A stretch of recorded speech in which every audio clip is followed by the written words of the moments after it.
खबर बहुत बड़ी है दोस्तों। पूजा स्थल अधिनियम 1991 इस मामले पर सुनवाई सुप्रीम कोर्ट में शुरू हुई और सुप्रीम कोर्ट ने अपने शुरुआती आदेश में कड़े विरोध के बावजूद यह स्पष्ट कर दिया कि नए मंदिर मस्जिद केस दाखिल नहीं होंगे, नए सर्वे नहीं कराए जाएंगे। जब तक इस मामले का अंतिम फैसला नहीं हो जाता, कोई भी नया सर्वे नहीं होगा। निचली अदालतों को सख्त आदेश जारी किया गया है कि आप ऐसा कुछ भी करने से बाज आएं। और सुप्रीम कोर्ट ऐसा क्यों कर रहा है, इस पर भी गौर कीजिएगा दोस्तों। आपके सामने संभल की मिसाल है, जहां 5 लोग गोलीबारी में मारे गए थे। यह मत भूलिए कि संभल पर सुप्रीम कोर्ट ने अपना फैसला सुनाते हुए कानून व्यवस्था और सुरक्षा बहाली पर किस तरह से कड़े तेवर अपनाए थे। संभल की जो निचली अदालत थी, उसके जज आदित्य सिंह के फैसले पर कड़ा प्रहार किया था। और अब सुप्रीम कोर्ट के सामने प्लेसेस ऑफ वर्शिप एक्ट 1991 की सुनवाई शुरू हुई। इस अधिनियम को चुनौती दी गई थी। आज अपने शुरुआती आदेश में मैं आपको बतलाना चाहता हूं दोस्तों कि सुप्रीम कोर्ट ने दरअसल कहा क्या, आपके स्क्रीन पर।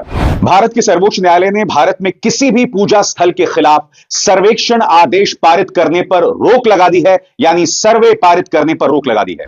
भारत के मुख्य न्यायाधीश संजीव खन्ना की पीठ ने पूजा स्थलों से संबंधित किसी भी नए मुकदमे के पंजीकरण या रजिस्ट्रेशन पर भी रोक लगा दी है और अदालतों को चल रहे मुकदमों में किसी भी प्रभावी अंतिम या अंतरिम आदेश पारित करने से भी रोक दिया है। आदेश सुनवाई की अगली तारीख तक प्रभावी रहेंगे। सुप्रीम कोर्ट पूजा स्थल कानून का परीक्षण करेगा। कड़े विरोध के बावजूद बेंच, जिसमें जस्टिस मनोज मिश्रा और केवी विश्वनाथन भी शामिल थे, नहीं झुके। पूजा स्थल कानून को चुनौती देने वाली याचिकाओं पर सुप्रीम कोर्ट ने केंद्र सरकार से जवाब मांगा है और मामले की सुनवाई जो है 8 हफ्तों बाद हो रही है। सबसे बड़ी बात, कोई सर्वे नहीं। दूसरी बड़ी बात, नए मामले रजिस्टर नहीं होंगे। तीसरी बड़ी बात, अदालतें कोई भी फैसला नहीं सुनाएंगी, चाहे वो अंतिम हो, अंतरिम हो या शुरुआती हो। इस फैसले का स्वागत किया जाना चाहिए दोस्तों। देश की धर्मनिरपेक्ष आत्मा को बचाने की यह बहुत छोटी सी कोशिश है।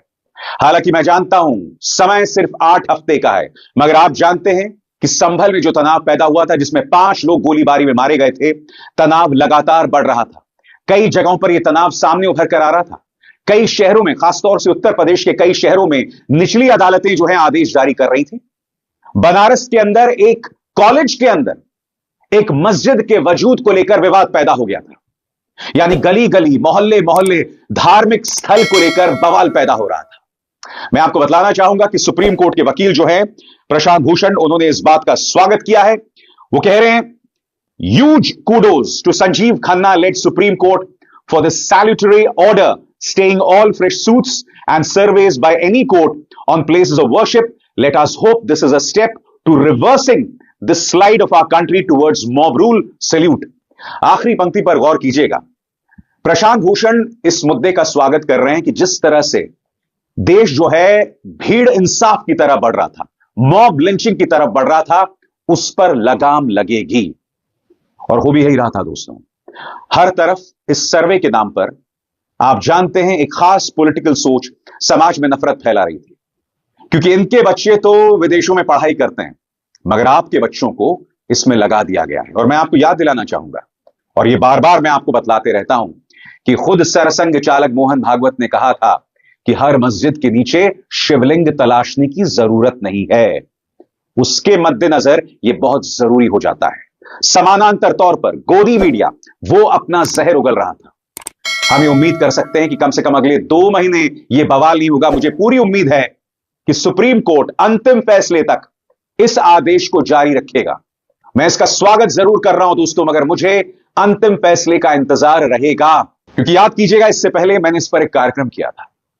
कहने को भारतीय जनता पार्टी हाथ उठाकर यह कह सकती थी कि भाई ये तो अदालतों का फैसला है, सर्वे करने का जो आदेश है ये अदालतें कर रही हैं, इसमें हम क्या कर सकते हैं। मगर आप जानते हैं ऐसे मुद्दों पर सबसे ज्यादा राजनीति अगर कोई पॉलिटिकल पार्टी खेलती है तो वो भारतीय जनता पार्टी और उसके अलावा कुछ नहीं। आने वाले दिनों में अगर गली गली, मोहल्ले मोहल्ले, हर धार्मिक स्थल पर यह बवाल शुरू हो जाएगा तो आप भी जानते हैं हम समाज को अराजकता की तरफ ढकेल रहे हैं। याद कीजिएगा, जब संभल मस्जिद के मामले में सुप्रीम कोर्ट को दखल देना पड़ा था, तब सुप्रीम कोर्ट की सबसे बड़ी चिंता क्या थी? सुप्रीम कोर्ट की सबसे बड़ी चिंता थी वहां पर शांति व्यवस्था की बहाली, कानून व्यवस्था की बहाली। इसीलिए उन्होंने संभल के कोर्ट को यह आदेश दे दिया था कि अगर आप सर्वे का आदेश जारी करते हैं तो उसे बंद लिफाफे में जारी करेंगे, यानी कि अगला निर्णय नहीं लिया जाएगा। आज के अगर आपको इस फैसले को समझना है जिसमें सुप्रीम कोर्ट ने किसी भी सर्वे पर रोक लगा दिया है, कोई भी नया मंदिर मस्जिद का जो केस है वो रजिस्टर नहीं होगा, उसका पंजीकरण नहीं होगा। अगर आज के इस फैसले को समझना है तो थोड़ा पीछे जाना पड़ेगा और गौर करना पड़ेगा कि संभल मामले पर सुप्रीम कोर्ट ने क्या कहा था, क्योंकि उसका एक एक शब्द कहीं ना कहीं लॉजिकली जुड़ जाता है आज के सुप्रीम कोर्ट के आदेश से। आपके स्क्रीन पर मैं आपको बतलाना चाहता हूं कि संभल पर सुप्रीम कोर्ट की क्या टिप्पणी थी। संभल हिंसा मामले पर सुप्रीम कोर्ट में सुनवाई हुई थी। सुप्रीम कोर्ट ने निचली अदालत को कोई भी निर्णय ना लेने का निर्देश दिया था। सुप्रीम कोर्ट ने साफ कहा था कि शांति व्यवस्था कायम रहनी चाहिए और इलाके में प्रशासन शांति बहाल करे। सुप्रीम कोर्ट ने याचिकाकर्ता को हाईकोर्ट जाने का निर्देश दिया था। कोर्ट ने कहा कि इस मामले में निचली कोर्ट के आदेश पर कुछ आपत्तियां हैं, हाईकोर्ट की इजाजत के बिना कोई एक्शन ना हो। कोर्ट ने याचिकाकर्ता से यह भी पूछा कि आप हाईकोर्ट क्यों नहीं गए। इसके अलावा मैं आपको बतलाना चाहता हूं, सर्वे पर जो सुप्रीम कोर्ट का आदेश था वो भी बहुत अहम है। सुप्रीम कोर्ट ने सील बंद लिफाफे में कोर्ट कमिश्नर को सर्वे की रिपोर्ट सौंपने को कहा है। सुप्रीम कोर्ट ने अपने आदेश में कहा कि जब तक मामला हाईकोर्ट के समक्ष लिस्ट नहीं हो जाता तब तक कोई भी आगे की कार्रवाई पारित नहीं होगी। कोर्ट ने कहा कि हमने मामले के गुण दोष पर कोई राय व्यक्त नहीं की है। 6 जनवरी को मामले की फिर से सुनवाई होगी। हालांकि कोर्ट ने कहा आवश्यकता पड़ने पर दोनों पक्ष आवेदन कर सकते हैं। यह बवाल क्यों शुरू हुआ है दोस्तों, इस पर भी गौर करने की जरूरत है। और इस मामले में अगर किसी ने किरदार निभाया है तो पूर्व chief justice of India DY Chandrachud, जिनका फैन मैं भी था। मगर आप जानते हैं दोस्तों, तमाम जो फैसले यह शख्स देता गया, आधे अधूरे फैसले सुनाता गया, यानी कि अपनी छवि को सुधारने के लिए तो चीजें सामने उभर कर आई, मगर उसे अंजाम तक पहुंचाना इसमें नाकाम साबित हुए। इसकी मिसाल मैं आपको देता रहा हूं, चाहे महाराष्ट्र पर इनका फैसला हो, चाहे इलेक्टोरल बॉन्ड्स पर इनका फैसला हो, मगर हम बात कर रहे हैं मंदिर मस्जिद और सर्वे के मामले की। आपको याद होगा इनके सामने ज्ञान व्यापी सर्वे का मामला आया था। तब अदालत में पूजा स्थल अधिनियम 1991 का जिक्र हुआ था और उसी वक्त chief justice of India DY Chandrachud ने सर्वे के आदेश दे दिए थे, यह कहते हुए कि भाई इससे पूजा स्थल अधिनियम 1991 पर कोई असर नहीं पड़ेगा। और इसी के साथ खुल गया था भानुमति का पिटारा। नतीजा आपके सामने है। तमाम जो अदालतें हैं, देश की जो निचली अदालतें हैं, वो फैसले जारी करने लगे। जगह जगह तनाव पैदा होने लगा और यह तनाव अलग अलग सूरतों में सामने उभर कर आ रहा है। कैसे आ रहा है? कहीं पर मॉब लिंचिंग्स हो रही है, कहीं पर माइनॉरिटीज को पीटा जा रहा है, कहीं पर दुर्गा विसर्जन यात्रा के दौरान मस्जिदों के सामने डीजे पर गाने चलाए जा रहे हैं, गाली गलौज किया जा रहा है। यह सब हो रहा है। अफसोस की बात यह है दोस्तों कि जब chief justice of India DY Chandrachud ने यह आदेश जारी किया था तब उन्होंने इस बात का रत्ती भर ख्याल नहीं किया था कि इसका कानून व्यवस्था पर क्या असर पड़ने वाला है, क्योंकि धार्मिक स्थलों से जुड़ी हमारी संवेदनाएं हैं। कल्पना कीजिए, कल को जिस मंदिर में मैं पूजा करता हूं, कोई बौद्ध तबका आ जाए और यह कहे कि उस मंदिर के नीचे हमारा बौद्ध स्थल था और उसको लेकर तनाव पैदा शुरू हो जाए, तब क्या होगा बताइए?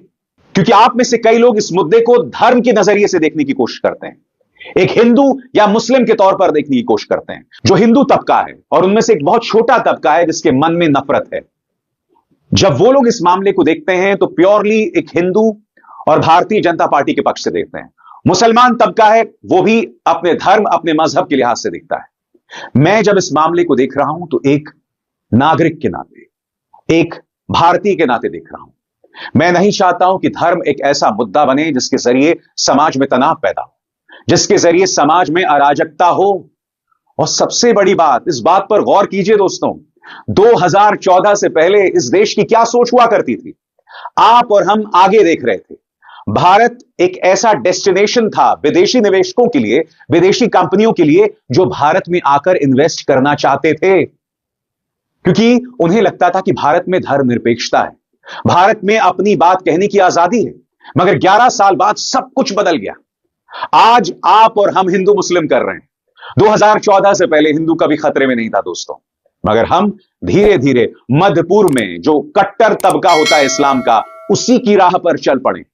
जी हां, मध्य पूर्व में भी जो कट्टर मौलवी हैं वो यही कहते हैं इस्लाम खतरे में है, और अब उसी का अनुसरण कुछ लोग कर रहे हैं। 2014 से पहले हम तरक्की की बात किया करते थे, आगे देखने की बात करते थे, मगर 11 सालों में हम न सिर्फ पीछे देख रहे हैं बल्कि जमीन के नीचे देख रहे हैं। और ये सब क्यों हो रहा है दोस्तों? क्योंकि सरकार के पास हमारे अहम सवालों का जवाब नहीं है। वो अहम सवाल क्या है? रोजगार, महंगाई, मुद्दे।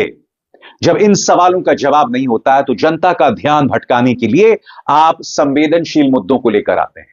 आप ऐसे मुद्दों को लेकर आते हैं जिसके जरिए आपकी अस्मिता जुड़ जाती है, यानी हिंदू अस्मिता। स्वाभाविक सी बात है कि धार्मिक स्थलों को लेकर जितने भी लोग हैं वो अमूमन सेंसिटिव होते हैं, संवेदनशील होते हैं, और इसीलिए तमाम मुद्दों का समाधान किए बगैर भाजपा इन मुद्दों में हमें उलझाकर हमारा वोट भी हासिल कर लेती है। मगर इससे ना देश की भलाई है ना हमारे परिवारों की, क्योंकि जब इस समाज के बच्चों, युवाओं, औरतों, बुजुर्गों, पुरुषों की नसों में जहर होगा, नफरत होगा, तो यह देश खाक तरक्की करेगा। इसीलिए दोस्तों 8 हफ्ते के लिए ही सही, आज जो सुप्रीम कोर्ट का आदेश आया है उसका आपको और हमको सबको स्वागत करना चाहिए। मैं यही उम्मीद करता हूं कि इस मुद्दे पर सुप्रीम कोर्ट जो भी फैसला लेगा उससे देश के सांप्रदायिक ताने बाने पर प्रतिकूल असर नहीं पड़ेगा।